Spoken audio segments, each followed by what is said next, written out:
उठवास गर्ने सरकार मुर्दाबाद, उठवास गर्ने सरकार मुर्दाबाद। ओइ सरकार ओइ,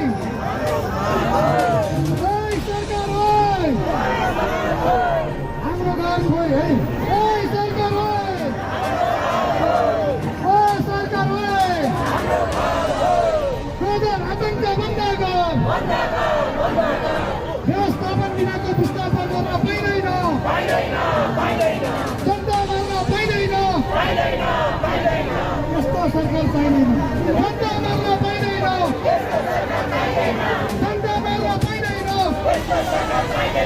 जनता मार्न पाइँदैन। ओइ सरकार ओइ, ब्रदर आतंक, ब्रदर आतंक, सुकुम्बासी एकता, सुकुम्बासी एकता, हाम्रो आन्दोलन, हाम्रो आन्दोलन, गरिब मानव सरकार, गरिब मानव सरकार, गरिब मानव सरकार, जनता मार्न पाइँदैन, जनता मार्न पाइँदैन, उठवास गर्ने सरकार मुर्दाबाद, उठवास गर्ने सरकार मुर्दाबाद, भूमिको अधिकार जिन्दाबाद, भूमिको अधिकार जिन्दाबाद। यो नाराको क्रम हामी विश्वमा जोड्नेछौँ।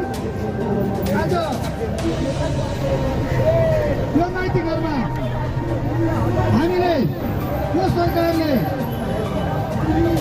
आज सुकुम्बासीका घरद्वाराहरू भत्काएको 100 दिन पुगेको छ।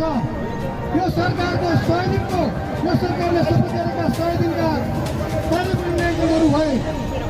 विभिन्न कोणबाट राम्रा पक्ष नराम्रा पक्ष, तर राम्रा पक्ष त खासै के नै छ र पनि एउटा एल्गोरिदम तयार गरिँदै रहेको छ।